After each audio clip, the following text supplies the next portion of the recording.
Welcome back, long-time listeners, and welcome to shiny new listeners who've come for this week's wonderful guest, Simon Merrells. Simon is often known for his stellar turn as Crassus, the Roman antagonist of Spartacus in the hit TV show. Spartacus shot Merrells to international fame, and he's since put in turns on the Tomorrow People remake, Dominion, DC's Legends of Tomorrow, 12 Monkeys, and Neil Gaiman and Terry Pratchett's Good Omens as Leslie the International Delivery Man. Simon recently starred opposite Tom Cullen and Mark Hamill, yes, Luke Skywalker, the Joker himself, as the Templar Knight Tancrede in history's Nightfall, which was a bloody good show, if I may say so. His career spans more titles than I can fit into an intro, but I will mention that I met Simon when he was playing the lead in a short film I was lucky to be working on called The Leap, a sci-fi dystopia directed by Karel van Bellingen and produced by Craig Toohey. It was one of those shoots that was kind of special, to be honest. The stars aligned, and we all, over the course of a very intensive fortnight or month or so, became akin to something like a dysfunctional family. I was Simon's driver most days, and we got talking about a script I'd co-written with a friend of mine at the time based on chaos magic in contemporary London. Long story short, Simon was kind enough to read the script, as was the co-star Alex Wilton Regan, and they liked it enough to sign up. The show actually pitched with some serious talent and directors attached to the BBC and Channel 4, and for a while it really looked like it was going somewhere with Simon cast in the lead. But as things tend to go in showbiz, it never quite got off the ground. But, as they say, it wasn't about the show, but the friends we made along the way. We also cover some serious ground on Spartacus and Nightfall, and I have to say I was seriously impressed with Simon's curiosity and knowledge on the ancient world. It highlights, I think, his dedication and focus, not just as an actor, but as a person of insight. But he's also a bloody good laugh. So settle in for some history-spanning stories and behind-the-scenes frolics with my Yuletide special guest, Simon Merrells. Simon, welcome to the show. Thank you so much for coming on. It's a pleasure to be here. You've done everything from, fallen angels to historical villains to The Bill. Obviously, we don't have the kind of the space I would love to dig into your entire acting career, which has spanned. Please don't. You've certainly paid your dues, let's put it that way. But you initially left acting to become an artist, is that right? Well, that makes it sound a lot more considered and grand than it was. I was, early 20s. I'd left drama school a little bit disillusioned, probably on both sides. I probably went to the wrong drama school for me, but also, to give, not that it's a bad drama school at all. It was more musical based, the place I went, and it wasn't really my bag. But also I was very young, some people mature early. Girls, they say mature a lot earlier, and I think that's probably true. At 21, 22, I was literally like an amoeba, floating around the universe looking for meaning. So yes, I drew and painted, still not enough, although I've done a lot more of that here. But I decided to go traveling. My girlfriend at the time was a dancer. She'd been a dancer in a circus in Mexico, wow. Touring, where she'd had some very risky and dodgy experiences, but despite those experiences, she loved the country. So it sounded amazing. So I worked as a minicab driver on and off for 6 months, grabbing money together. My parents subbed me the rest, got together a little whack and went.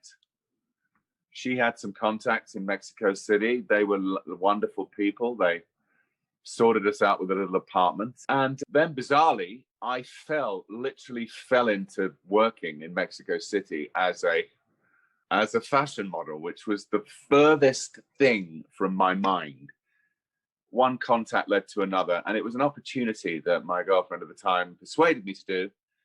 So I did, and it was such fun because, of course, I didn't give a damn. I wasn't looking for that as a career, and I ended up doing quite a bit of that work, bizarrely, earning enough money to keep us there for a year. So that was a great experience. And then I came back and bummed around a bit and then moved to Brighton. And along with my brother, Jason, we both started acting. We both started doing pub theatre, Shakespeare in the Park, one-man shows, got an agent, and Bob's Your Uncle. it kind of took off from there. And then I knew what I wanted to do, for sure. Something I never knew about you, despite knowing you for over half a decade now, I suppose, from a distance. But well, more than that, no? More than that now, isn't it? Since the leap. Yeah. You had just finished. You'd finished Spartacus and you'd finished The Tomorrow People, I think, when we did the leap. I think. I did. Well, I'd just done a movie with a fantastic Italian director and yes, of course, a wonderful Romanian actress, Anna Ilaru, and Lorenzo Sportiello directed it. It's called Index Zero, and we shot that in Bulgaria, and that was a great experience, but a very colorful experience again. You know, one of as happens sometimes in films being made in certain parts of the world, one of the co-producers turned out to be a bit of a villain, held the production to ransom, you know, and all of that had to be paid off. And we didn't know everything that was going on underneath, and some of the crew didn't get paid, and so we ended up with this film, and Lorenzo heroically finished it over a year with no money, with favors from friends. And we're very proud of the film, but we could only show it at festivals. And it couldn't go out there. But I'd just done that when I did The Leap, which was another little sci-fi project that I met you on. And it was a great time. It was good fun. You're very well known for you playing historical roles. I know that you've got a background in theatre as well, and you've played Shakespeare. You did On the Waterfront.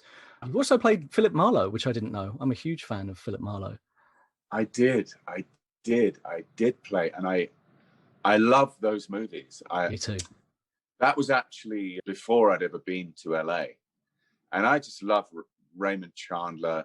I love Bogart. I love those noir films.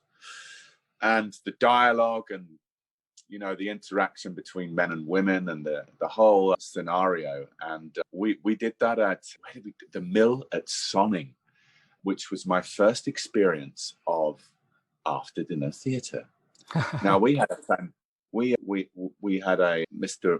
Rakoff. My God, my memory's going. Sorry, it will come back to me. A wonderful old American Hollywood. He'd worked with them all. He'd worked with Ava Gardner, and now he was married to this wonderful lady who ran the Mill at Sonning. And he was directing plays. He directed movies in the heyday in Hollywood. And so, we did The Big Sleep. And, fantastic. Love that one. I gave my Marlowe. But of course, this wonderful, slightly crazy English thing of after dinner theatre means that everyone had this enormous meal before they came in, which for the older ladies and gentlemen of the audience was quite a dangerous thing because it sent them into a beautiful sleep, which was apt for the title of the play, but not quite as big a sleep as Chandler was suggesting. Yeah, not quite what you were going for. Oh, wow. Yeah. Your role in Spartacus really caught my eye at the time, and you played it with a real intensity and authenticity. And that got me thinking about the approach of playing historical characters, because as a historian and an archaeologist, when we try to reconstruct these ancient figures, we're trying to kind of build their personalities out of actions or monuments and declarations. As an actor, how do you approach reconstructing historical figures, of whom you've played a few now? I have played a few. I'm the kind of actor who likes to do a lot of research, scrabble around with things, hopefully with a bit of time. And it's more about your instincts being on firing, all the cylinders firing. You take in all this information, anything you can grab, and then one day you'll find the hook is something quite simple that slips in.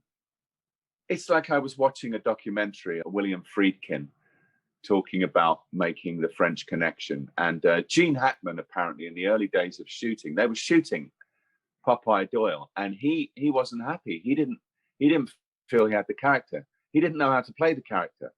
He was playing around with hats and he didn't know what to do. And one day they were shooting a scene early on, and he dipped his donut in his coffee, ate it, looked at it, and then threw it away. And then Friedkin from behind the camera said, "That's him." And he said that after that day, that was one of the hooks of Popeye Doyle, the character. And with me, I'm not comparing myself to Gene Hackman, by the way, but with me, with You should. You've got the same intensity, mate. Well, it was, sometimes in life, these gifts drop down. And I'm very grateful that it happened when it did and not earlier, because I don't think I would have been ready. Well, I wasn't ready physically, but I think as an actor, although I didn't know it, I was ready to be thrown a kind of golden ball, which it was. And I auditioned in London. I loved the scenes. I didn't know the series, Spartacus, but I knew the subject matter. And the scenes were beautifully written.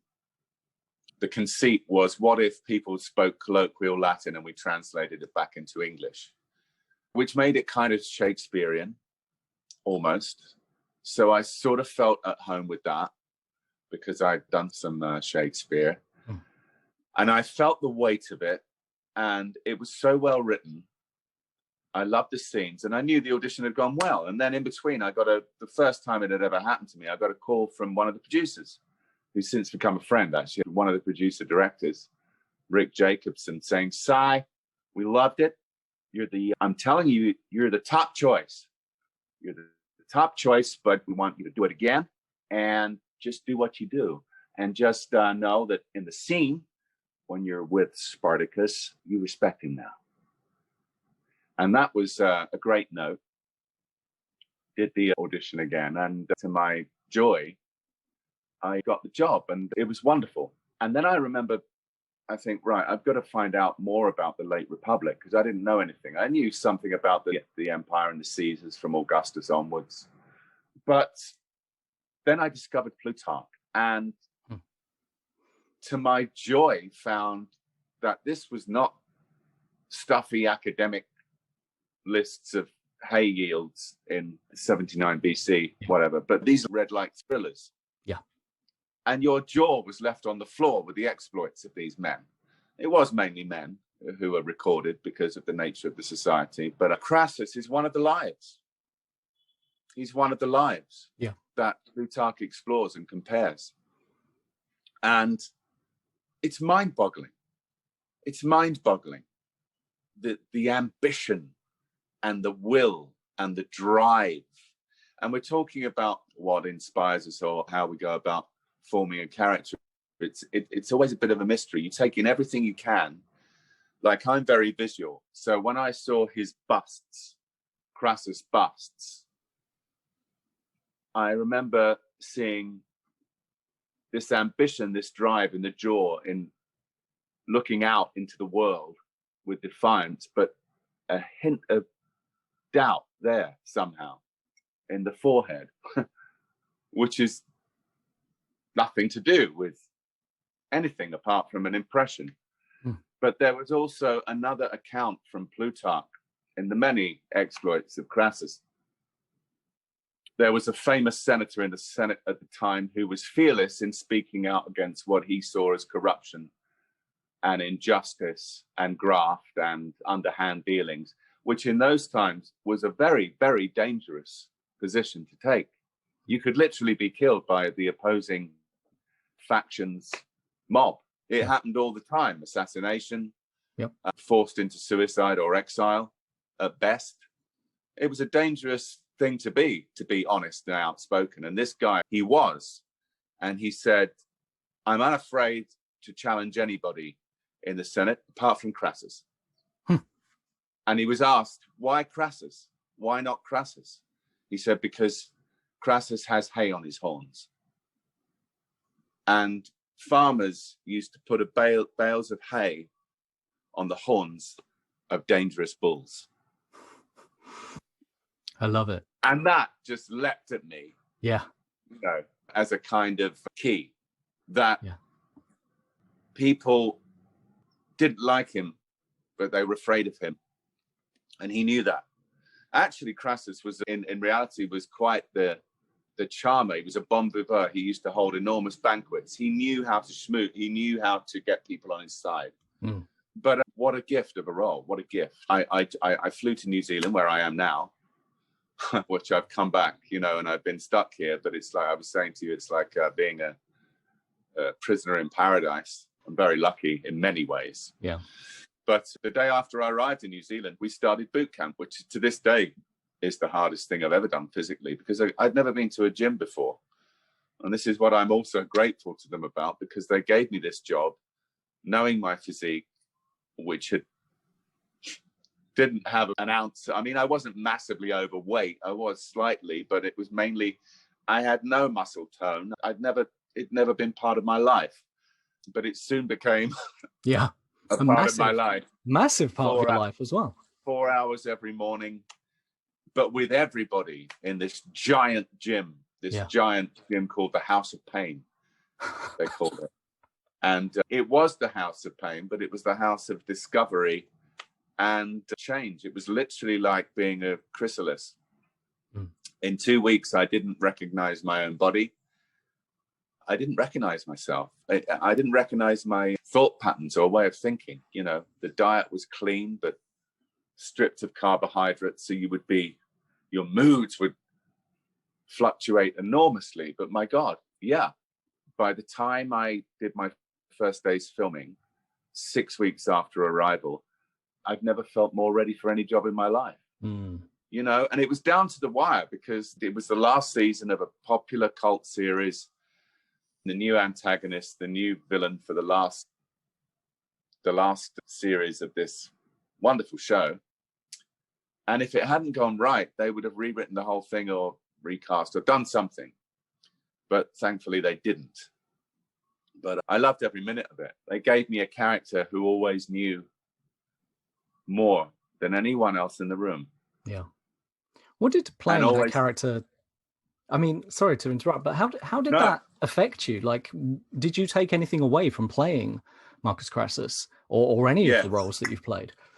Yes. I knew on stage, like I had the great privilege of working with Steven Berkoff quite a few times. And that's another very significant thing in my life, working with him, because it's just pure creativity and pure theatre. And he gave me the opportunity of playing these iconic leads, although you could seriously argue in a Steven Berkoff production, the leads are less important to him than the chorus. The chorus is the lead, which is the wonderful thing. Yeah. There's no stage filled with polite actors kind of doffing their caps to the main man giving his, you know, whatever. You do have these wonderful roles, of course, still, but the organism is one thing. But I knew what it was like to be given the responsibility of an iconic lead role by him. So I knew I'd done that then. And you might say, well, that should have given you confidence. But, you know, with some actors, you do something and then you feel like you start from zero again. The next thing, you have to do it all over again. Sure. So what playing Crassus on TV taught me, which was once again the faith of people saying, we trust Simon, was that if you're thrown one of these opportunities, these balls, you better be bloody ready to run with it and don't screw it up, because it's not just about you. Yeah. You know, and I felt a very strong responsibility to deliver and to come up with something exciting, to not, I mean, it was in the writing as well, but to not play your obvious villain. I mean, there have been fantastic Roman villains in the previous seasons who've been played with brilliance and relish, but they were cruel and bastards for the sake of it, almost. I mean, there was no question. But with Crassus, the stroke of genius that they had was from episode 1 to say, oh, he's different. He's a bastard. He's ruthless. He's after Spartacus to end him, but he admires him. He admires him. And he castigates his own son to say, you don't know what you're talking about, pup. This man has defeated 9 Roman legions. And so they gave this character from episode 1 this. So the audience were torn in liking and hating, loving and hating. Yeah. And it carried through. So for me, it was a total gift. Every new episode and read through we were so excited. to see. I mean, you knew the arc of the story, obviously, but you knew that. But oh my God, those read-throughs were like, we were like, wow.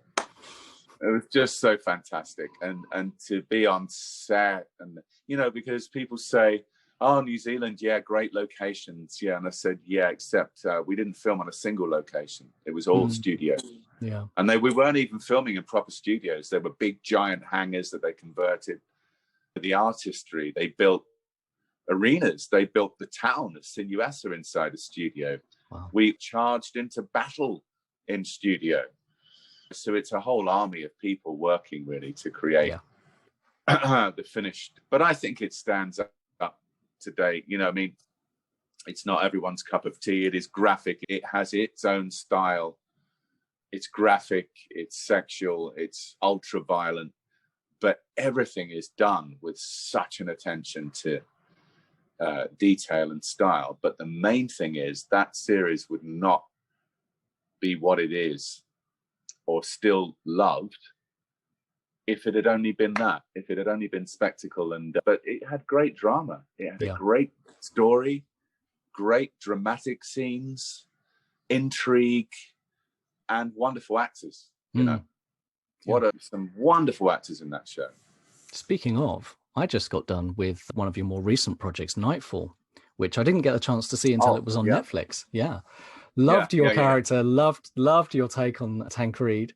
Helmet Cam, I thought was particularly inspired right at the beginning, but you've got some huge kind of combats, and the filming conditions themselves look quite rough. I mean, what was that experience like? Any kind of stories from there? Yeah, I mean, that was hardcore. I mean, the boot camp, we did a tiny boot camp on that. They, once again, you know, these guys are always the salt of the earth, the best guys in the world. The stunt team there were amazing, and it's their job. It wasn't the same physical aesthetic as Spartacus. They want people to be fit, obviously, and they don't want people to be injured. But, you know, we weren't running around wearing very little. So it wasn't, we've all got to be ripped within an inch of our lives all the time, although, you know, some were. No, the idea of that was to get us horse ready and training ready and to choreograph the fights pretty early on. You know, when they were coming up in episodes, the stunt team would have already started the choreography. And so there was that aspect that was similar. I read a lot about the Templars. We all did. I didn't know much about them. I knew about them. I knew vaguely who they were. But once again, it's one of the joys of my job. You know, you open up a whole new arena of research and knowledge, and their story is incredible. It's incredible. Really is. We took, if you're talking to me honestly now, a few years after doing it, personally, the kind of actor I am and person I am, I see nothing wrong with making more or less a straight historical translate, you know, because all the drama's there in what happened.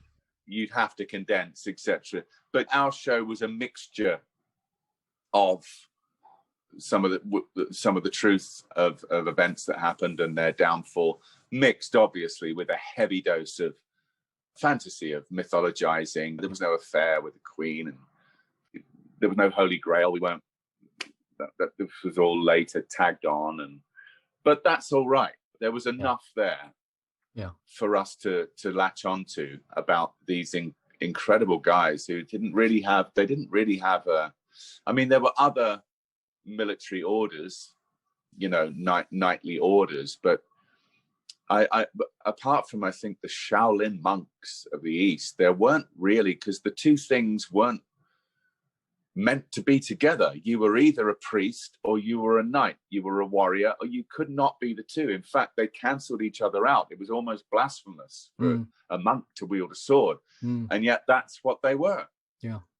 But they inspired a lot of envy, and pretty early on, they started to make enemies right from the word go, which you've got some great downfall. Yeah, of course. Yeah. But you've got some great kind of emotional beats and story turns in that. I mean, at one point you turn into a kind of Saracen ninja almost at the end of season. Yeah. And well, I think that was giving that was giving a nod to, I mean, later on, along with all what are now almost universally accepted to be the completely fabricated and trumped up charges against them, of all kinds of ridiculous rubbish for which they were tortured and burned and destroyed, was the fact that when they were in the ascendant in the Holy Land, when they were running things in Jerusalem for Christendom, they were quite benign overlords. They allowed Muslims to practice their faith. In fact, there was a famous Muslim poet, his name flies out of my head, who obviously, for obvious reasons, hated the Westerners and loathed Crusaders, of whom the Templars were, you know, a section. I don't think of them as your classic Crusader because they were a thing apart, really. Yeah. But he hated, with very good reason, because of the atrocities that have been committed in the name of Christendom on the various Crusades. He hated them, but he admired the Templars and he wrote favorably of them. When he came into what was the holy place, they removed overt signs of Christianity and crosses, and they would make it into a neutral space for the visiting Muslims to pray and you know, have a bit of dignity. And they, if you can think of it as like benign Romans who would take over a place, but then they'd say, but as long as you don't go against us here, you have all of this, we'll give you civil, we'll take on your, it wasn't quite we'll take on your gods, but they, over the 100 or 200 years that they were in the ascendant, you know, they did take on local customs and they would learn the language and they would be respectful, like a conquering force with any civilization or style has done. They're not brutes. They're not, you know, they're not crushing people just because they're different. They became quite sympathetic. So I think those charges that they might have been, oh, you've gone over to the other side, you've gone native. That's where that came from. So in the story, there's this idea of this multi-faith Brotherhood of Light force, which isn't really, it looks pretty Muslim, but it's really about, you know, because let's face it, all of that stuff comes from the same book. It all started with star worship. It's all about star worship, sun worship. That's where it all comes from, you know. And the sun becomes the star, and it's the North Star, and it all comes from there. So that was the conceit behind that storyline, I think. Yeah, it's funny, isn't it? Because from my perception, at least, knowing you as a very outspoken and somewhat rebellious spirit, seeing you play, I mean, you're a rebel by nature, let's be honest, but seeing you play this kind of devout man of faith was really interesting for me. It was interesting for me, and because I don't share that faith, but what I did admire, and once again, Tancrede de Hauteville, who I played, there is a historical Tancrede de Hauteville who was not a Templar, and he was 102 years earlier, and he'd been on an earlier crusade with the Crusaders. He was a crusading knight. And what a lot of people don't realize is that they would give up most of their wealth with no guarantee of coming back at all. Yes, terrible atrocities were committed unforgivably. And the following camps and what they did, the slaughter was unforgivable, really. But, you know, a lot of these guys, it wasn't as cynical as people make up. They really were thought they were going to the focal point of where the closest on earth you could possibly be to God. And if you went there, even on pilgrimage, not an even crusade, you had and it was a very dangerous trip to make, which is where the Templars came in early on to protect pilgrims. That was their only remit. We will protect Christian pilgrims. And this is when it was a Muslim, you know, it was an Islamic caliphate. It was dominated, ruled by the Saracens. You know, it was to protect pilgrims, but it was the absolute belief that you could absolve all your sins by making this perilous journey and being there. So they really believed this. And Tancrede de Hauteville was involved in, this is another anecdote in history, he was involved in early crusades. They took Jerusalem, And there was a contingent of Islamic warriors who were captured, and they were being massacred all over the place. But he gave them his protection. He said, no, this is ignoble. They are under my protection. And he put his flag around them and put them in a secure place, and said, it's my, basically, I'm an honorable Christian knight. We have captured these prisoners. They will not be harmed.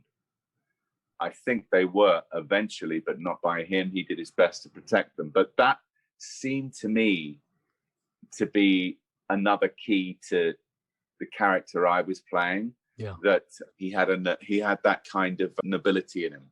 And Absolutely. also reading accounts of the Templars, which reminded me again of Shaolin monks or of samurai. Yeah. The samurai of Kurosawa. When you see them, the sensei is like, they want to be amused at life. They train, but they're amused at life. They enjoy life. And apparently Templars, when you met them, were the nicest. They liked to laugh. They were disciplined, but they had a kind of placidness about them and a camaraderie and a joy. But in battle, they were terrifying. Yeah. Because they were ferocious, like tigers.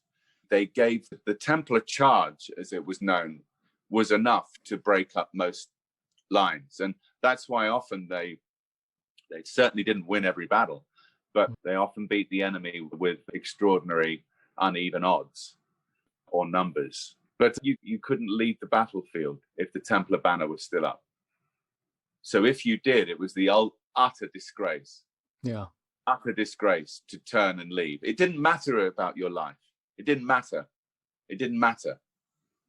And equally, if you were discovered on the battlefield dead, with any money on you, if you were a Templar Knight, you wouldn't be buried with honors. You couldn't have any money. You couldn't have any personal wealth. They gave everything to the order when they joined. So they became one of the richest orders in the world. They became the richest organization in the world, more than princes and kings. Yeah.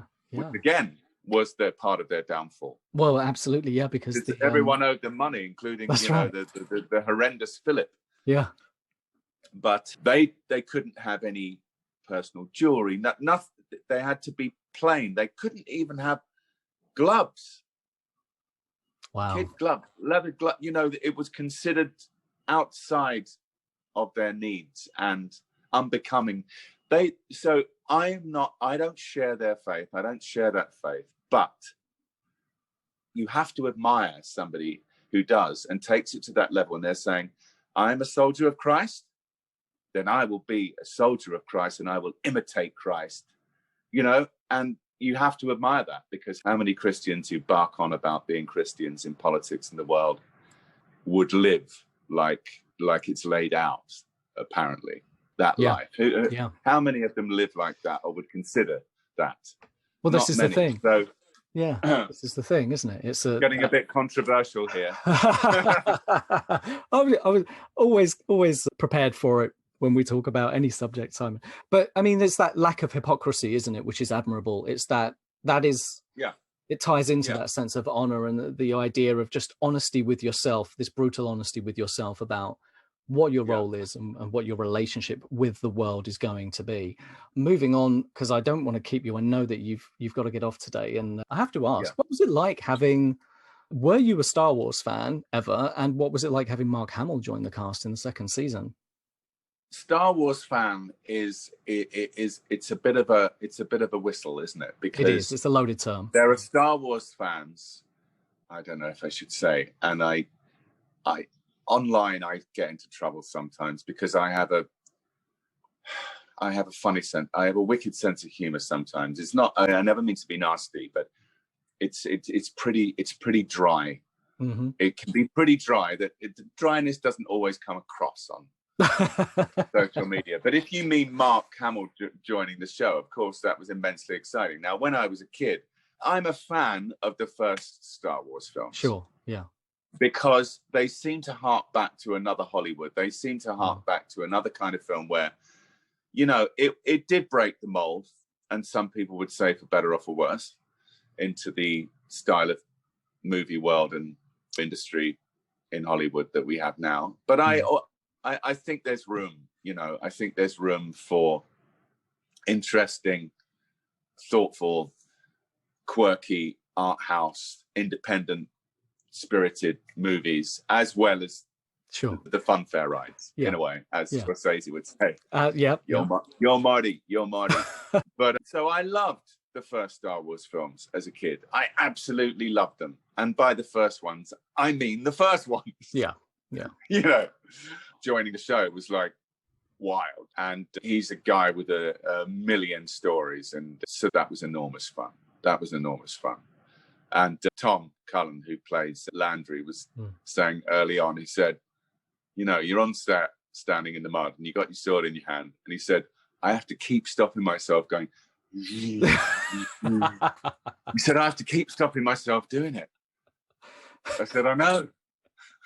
I was going to ask if anyone made lightsaber noises. Yeah, he was very sweet. Very sweet guy. Yeah.